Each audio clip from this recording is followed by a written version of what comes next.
ICJ,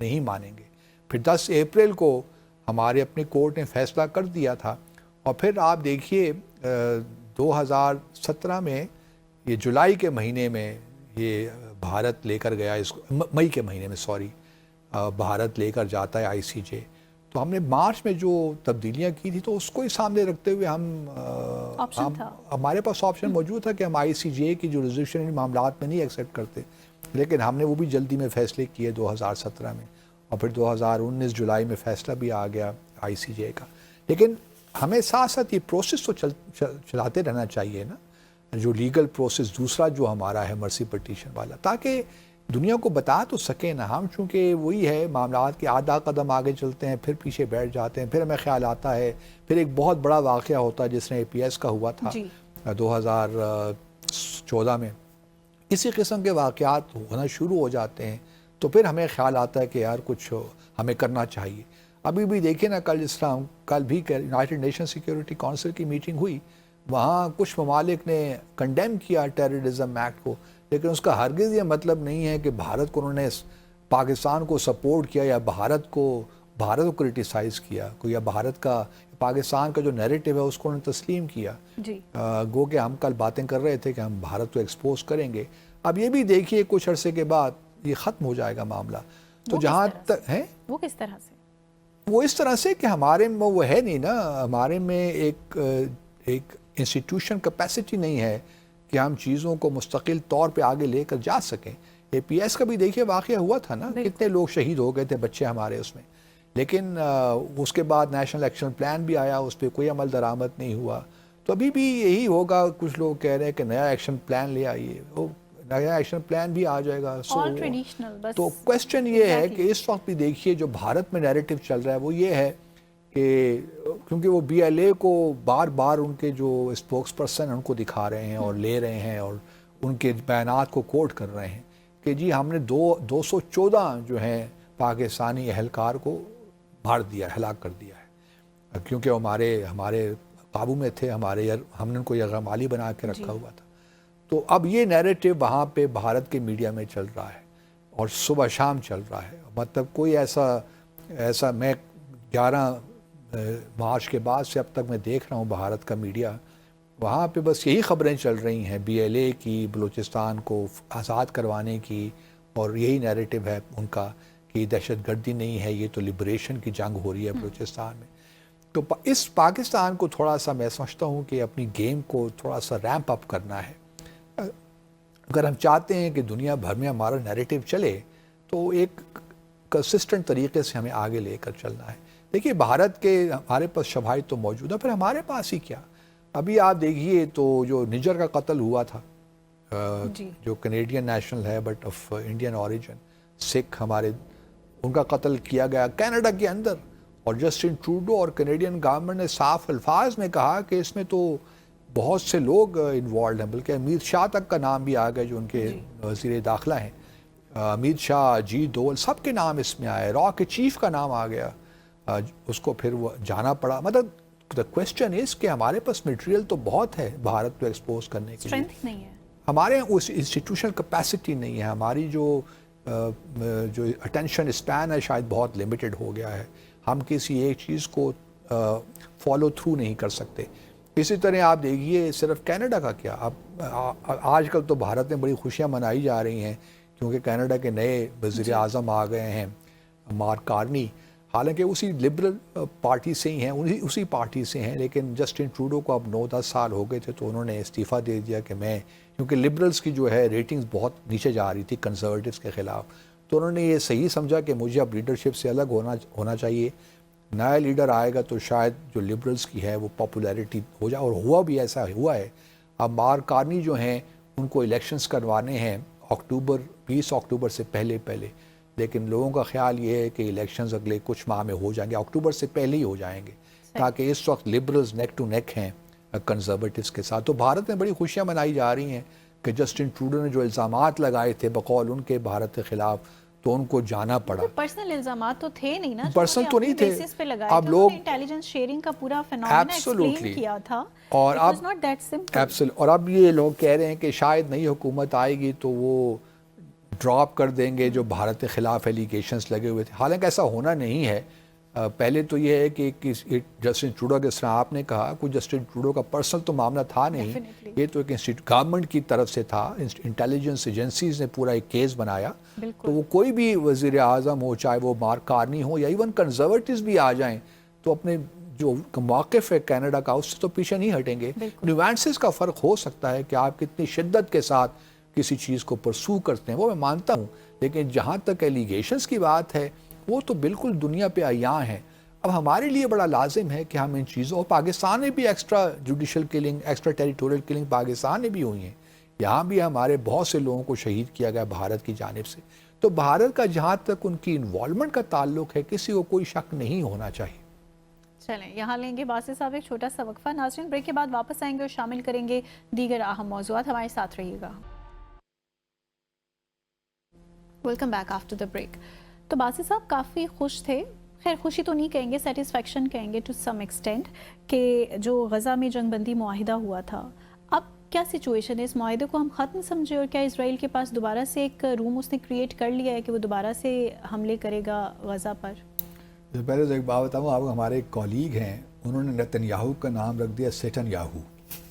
And that's really suits him. اور وہ ان کو سیٹن یاہو کہہ کے ہی مخاطب کرتے ہیں. تو سیٹن یاہو صاحب کا جہاں تک تعلق ہے, پہلے تو ان کو ایک کامیابی ہوئی امریکہ کے حوالے سے, وہ یہ کہ جو ایڈم بولر نہیں تھے, جو کہ ابھی ان کو ان کی نامینیشن اپوائنٹ تو نہیں ہوئے لیکن بہرحال وہ پروپوزڈ ہیں فار ہاسٹیج افیئرز. وہ ایڈم بولر جو ہیں ان کی حماس, ہم نے ڈسکس بھی کیا تھا ڈیسائفر میں, ان کی حماس سے ملاقات بھی ہوئی. تو اسرائیل سیٹن یاہو کو بڑا اس پہ ہوا کہ یہ کس طرح ملاقات ہوئی. تو انہوں نے امریکہ سے اس پہ احتجاج بھی کیا, کیونکہ ایڈم بولر نے حماس کی تعریف کی کہ یہ تو بڑے اچھے لوگ ہیں, مجھے ان سے پبلکلی انہوں نے کہا, اور یہ بڑی بات سنتے ہیں اور ان کے بڑے دلائل سے بات بھی کرتے ہیں. تو اس پہ اسرائیل نے بڑا اس پہ شدید رد عمل آیا, اور ٹرمپ سے کہا گیا کہ ہمیں یہ ایکسیپٹ نہیں ہے بندہ, کیونکہ ان کی ملاقات کے بعد ہی حماس نے یہ پروپوز بھی کیا ہے کہ جو امریکی اسرائیلی ہیں, 4 ہیں 5 جتنے بھی ہیں, وہ ان کو چھوڑنے کے لیے تیار ہیں. اس پہ اسرائیل نے مزید احتجاج, ایک شدید غصہ ہوا کہ امریکی اسرائیلیوں کو تو آپ چھوڑیں, تو باقی جو اسرائیلی ہاسٹیجز ہیں ان کا کیا ہوگا. تو یہ ایڈم بولر کو بھی بہرحال اب وہ جو ان کا تھوڑا سا میرے خیال میں پورٹ فولیو تبدیل کیا جا رہا ہے اسرائیل کے پریشر میں. ٹرمپ نے ریکنسیڈر کر لیا ہے کہ ایڈم بولر کو اب ہم جو ہاسٹیج افیئرس کے لیے ہم نے اسپیشل انوائے بنایا تھا وہ اب نہیں, ایڈم بولر نہیں ہوں گے. صحیح. تو سیٹن یاہو کی یہ بڑی زبردست کامیابی ہو گئی. دوسری جانب آپ نے کہا کہ سیز فائر, تو دیکھیے سچی بات ہے 19 جنوری کے بعد سے لے کر اب تک اگر آپ مجھ سے پوچھئے تو اس دوران بھی 100 سے زیادہ فلسطینی شہید ہو چکے ہیں. اسرائیل اسٹرائکس کر ہی رہا ہے. تو سیز فائر صحیح معنوں میں سیز فائر نہیں ہوئی. بالکل. اسرائیل, اور اب تو چونکہ اسٹیو وٹکاف نے بھی اسرائیل کی جو پروپوزل تھی اس کو تسلیم کر لیا ہے کہ یہ جو سیز فائر ہے پہلے فیز ہی کو 7 ہفتوں کے لیے ایکسٹینڈ کیا جائے, تاکہ جو مزید یرغمالی ہیں اور پرزنرز ہیں ان کو ہم ایکسچینج کریں. جس کا مطلب بڑا واضح طور پہ ہو گیا کہ سیٹن یاہو جو ہے یا اسرائیل جو ہے وہ اب سیکنڈ فیز میں جانے کے لیے تیار نہیں ہے. وہ نہ غزہ سے وڈرا کرنا چاہتا ہے اور نہ ہی جو ہے وہ پرماننٹ سیز فائر کی طرف جانا چاہتا ہے. دوسری طرف ہم جانتے ہیں کہ ایک مختصر سی فارن منسٹرز کی ملاقات ہوئی, جارڈن, ایجپٹ, سعودی عربیہ اور میرے خیال میں UAE. تو انہوں نے دوبارہ اپنا پلان ڈسکس کیا ہے. تو یہ بھی ایک امپورٹنٹ ڈیولپمنٹ ہے. لیکن یہ ہے کہ سیز فائر میں دیکھ نہیں رہا, ابھی حماس سے پریشر بلڈ ہوتا رہے گا. اب حماس کس حد تک پریشر لے سکتا ہے, عرب دنیا کس حد تک فلسطین کے پیچھے, حماس کے پیچھے کھڑے ہوتے ہیں, یہ ایک بڑا کویسچن ہے.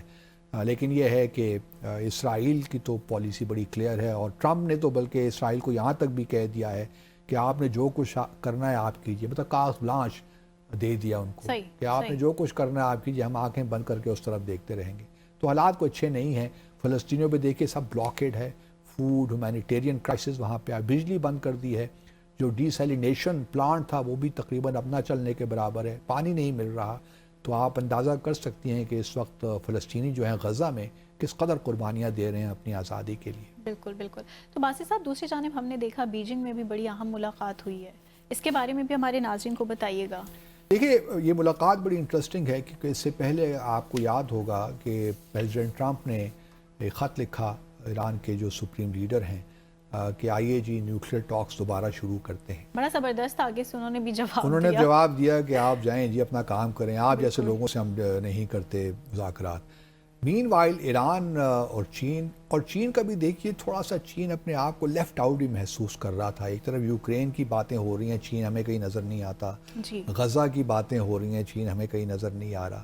تو چین نے ایک اچھا انیشیٹو لیا کہ انہوں نے ڈپٹی فارن منسٹرز کے روس اور ایران کو بلا کر گزشتہ روز 14 مارچ کو یہ میٹنگ کر دی. اور یہ اس کا جو فوکس تھا وہ جو ایران کا نیوکلیئر پروگرام ہے اس کو تھا. بہت سی اطلاعات آ رہی ہیں, کچھ متضاد اطلاعات بھی ہیں کہ اس وقت ایران کے پاس جو کیپیسٹی ہے وہ 60% ہو چکی ہے یورینیم انرچ کرنے کی. اور اس وقت بھی اگر آپ دیکھیں تو ایران ایک ہفتے میں اتنا یورینیم انرچ کر سکتا ہے کہ اس سے 7 نیوکلیئر بامز بن سکتے ہیں. تو یہ ایک لوگوں کے ایسٹیمیٹس ہیں, ممکن ہے اس میں کوئی سچائی نہ ہو, لیکن یہ ضرور ہے کہ ایران کے پاس یہ کیپیسٹی تو ہے. اب جو خط لکھا ہے اس کی ڈیٹیل سامنے آ رہی ہیں. اس کی ڈیٹیلز یہ ہیں کہ امریکہ یہ نہیں, اس نے میزائل کا بھی ذکر نہیں کیا امریکہ نے اپنے خط میں, پریزیڈنٹ ٹرمپ نے, جو کہ پریزیڈنٹ بائیڈن کا ایک نقطہ نظر تھا, یا پہلے پریزیڈنٹ ٹرمپ کا بھی یہی تھا جب انہوں نے 2018 میں نیوکلیئر ڈیل سے وڈرا کیا تھا JCPOA سے.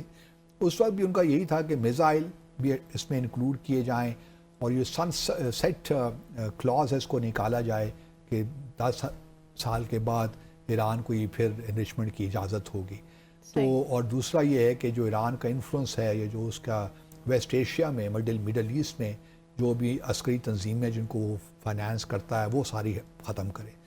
اب اس پریزیڈنٹ ٹرمپ نے اس خط میں ان چیزوں کا ذکر نہیں کیا. اس میں صرف بات یہ کی ہے, اور انٹرسٹنگ بات یہ ہے کہ ایران اپنا پورا نیوکلیئر پروگرام ختم کرے. یعنی یہ ہے کہ جو انریچمنٹ فیسلٹی بھی ہے اس کو بھی ختم کرے, جس طرح لیبیا میں ہوا تھا نا. لیبیا نے معمر قذافی نے سارا پروگرام ختم کر دیا, اس سے پہلے ساؤتھ افریقہ نے سارا اپنا پروگرام ختم کر دیا. تو یہ آرمز کنٹرول کی بجائے ڈس آرممنٹ چاہتے ہیں. آرمز کنٹرول یہ ہے نا کہ آپ کچھ چیزوں میں پابندی لگا دیتے ہیں لیکن آپ کے پاس کیپیسٹی رہتی ہے. ڈس آرممنٹ جو ہے وہ یہ ہے کہ آپ اس چیز کو بالکل ختم کر دیتے ہیں. مثال کے طور پر اس وقت اگر آپ دیکھیں تو بایولوجیکل ویپنز ہیں یا کیمیکل ویپنز ہیں, ان کو بنانے میں مکمل پابندی ہے. کوئی ملک ان کو بنا نہیں سکتا, ان کو استعمال بھی اب نہیں کر سکتا. لیکن جہاں تک نیوکلیئر ویپنز کا تعلق ہے اس میں مکمل پابندی نہیں ہے, کیونکہ 5 نیوکلیئر ویپنز اسٹیٹس جو ہے ریکگنائزڈ ہیں, پھر ڈی فیکٹو پاکستان, انڈیا اور اسرائیل ہے. تو وہ ہمارے, اور پھر نارتھ کوریا بھی ہے فار دیٹ میٹر. تو ایران اب ڈس آرممنٹ کی طرف تو نہیں جائے گا آبویسلی, جو اس کو سیکیورٹی خطرات لاحق ہیں.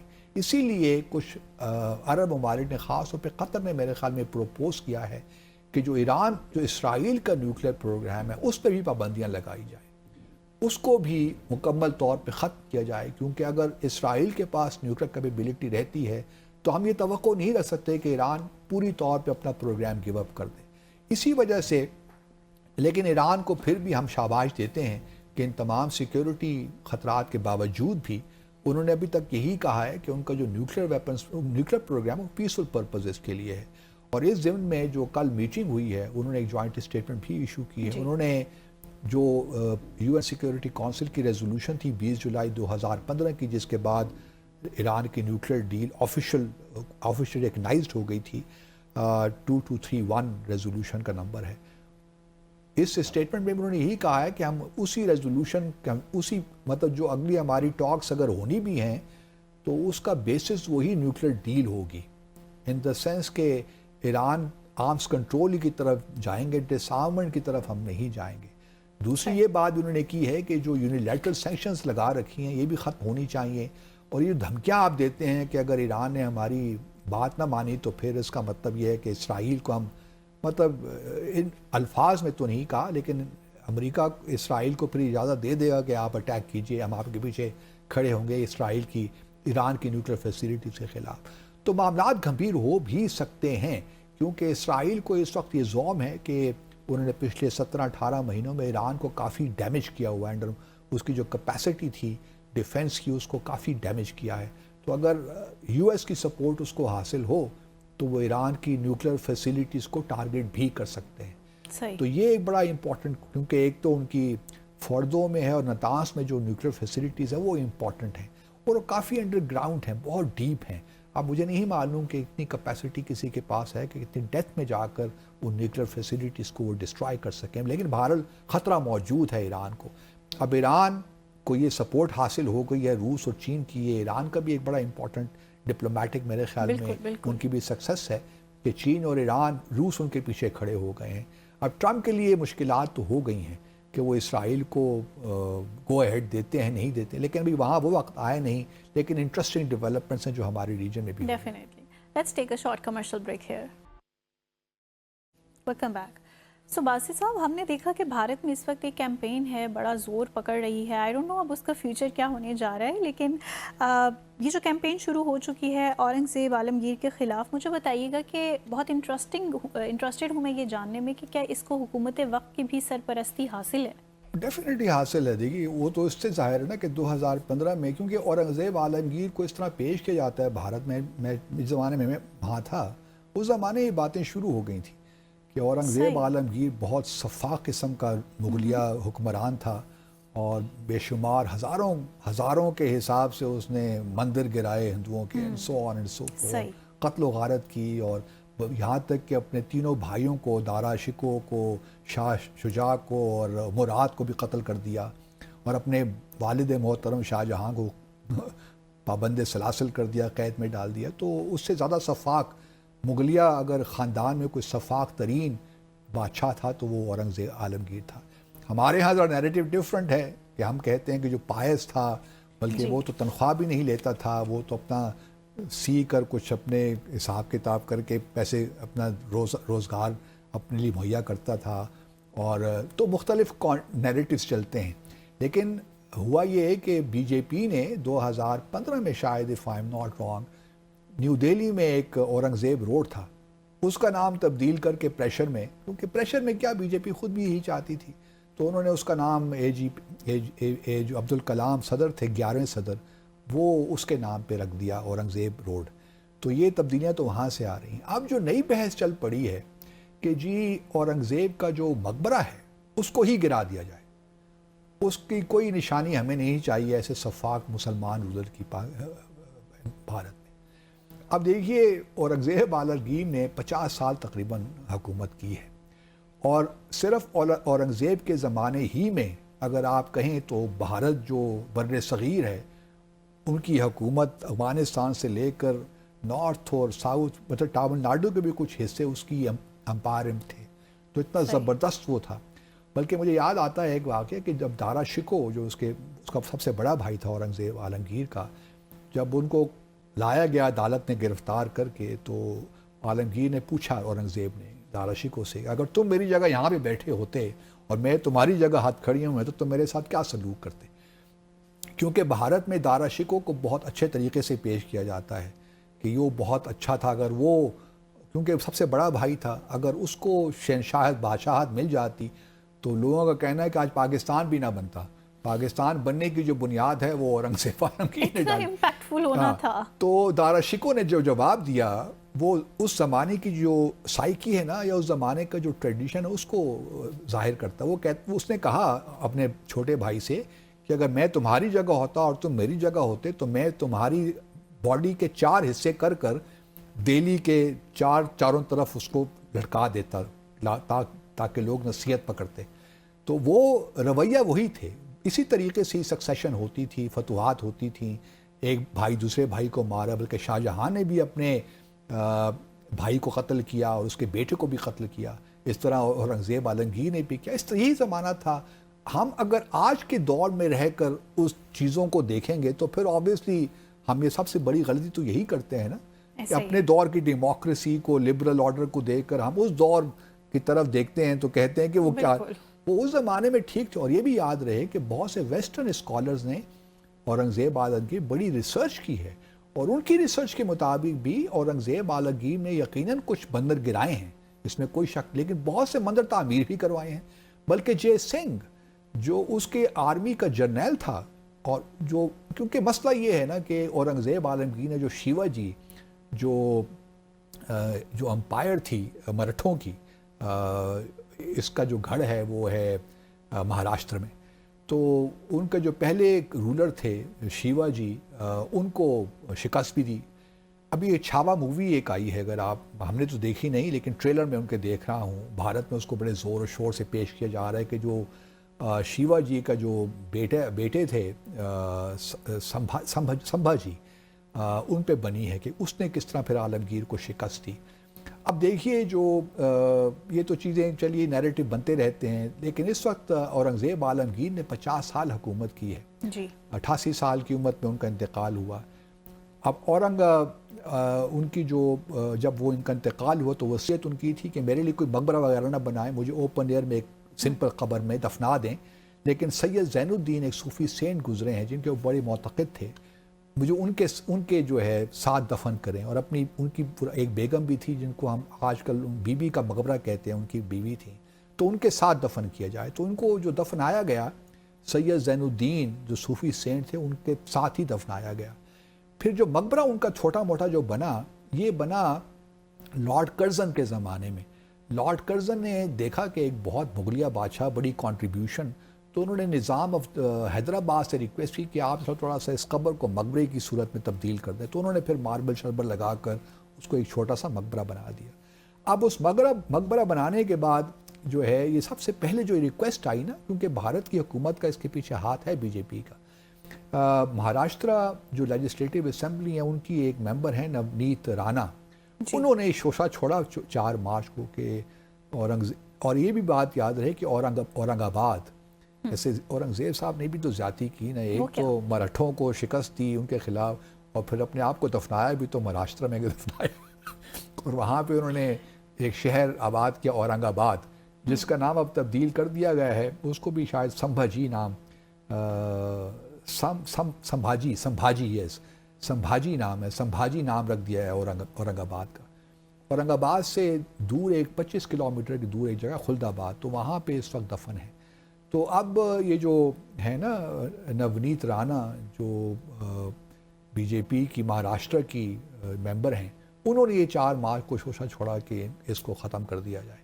اس کے بعد مسلمانوں کو بڑا طیش آیا کہ تو ابو اعظمی, وہ بھی مہاراشٹر کی جو لیجسلیٹو اسمبلی ہے اس کے ممبر ہیں, انہوں نے کہا نہیں جی, اورنگزیب عالمگیر تو بڑا زبردست ایڈمنسٹریٹر تھا. اس پہ اور رد عمل آیا اور ان کی جو ممبرشپ تھی ابو اعظمی کی, وہی انہوں نے سسپینڈ کر دی. تو معاملات یہاں تک ہیں. پھر جو ہیں مہاراشٹر کے جو چیف منسٹر ہیں دیویندر فڈنویس, انہوں نے بھی سپورٹ کر دیا دبے الفاظ میں جو نونیت رانا نے جو کہا کہ ڈیمالش کر دی جائے, جو مقبرہ ہے ڈیمالش کر دیا جائے اورنگزیب, کیونکہ ہماری جو اچھی یادیں تاریخ سے کے حوالے سے وابستہ نہیں ہیں اورنگزیب عالمگیر. تو اب یہ ایک کیمپین باقاعدہ چل چکی ہے. حالانکہ تو اورنگزیب عالمگیر کا تو بڑا کنٹریبیوشن ہے, اگر آپ دیکھیے بر صغیر میں بہت سے ٹیمپلز آپ کو ایسے مل جائیں گے جو اورنگزیب عالمگیر نے بنائے ہیں. اور جو اکھنڈ بھارت کا کہتا رہتا ہے, وہ تو اس کی بنیاد تو لگتا ہے کہ اورنگزیب عالمگیر نے ہی ڈالی ہے. تو میں یہ سمجھتا ہوں کہ جو ہے یہ جو سارا اس وقت معاملہ اورنگزیب عالمگیر کے خلاف چلا ہوا ہے, وہ اس کی کوئی بنیاد نہیں ہے. یہ ساری الیکٹرل پالیٹکس ہے, میجورٹیرین رول کی پالیٹکس ہے. یہ ہندو مسلمانوں کو ڈیوائیڈ کرنے کی ایک طریقہ ہے جس سے ووٹ ملتا ہے, اور یہ بھارت کے لیے اچھا نہیں ہے. بھارت کو مستقبل میں اگر دیکھیں تو یہ باؤنس ایک لحاظ سے بیک فائر بھی کر سکتا ہے, اور ہو بھی رہا ہے, کیونکہ اس وقت مسلمان جو ہے بھارت کا وہ کافی پریشان ہے, جس طرح ہم نے گزشتہ روز بھی ڈسکس کر دیا.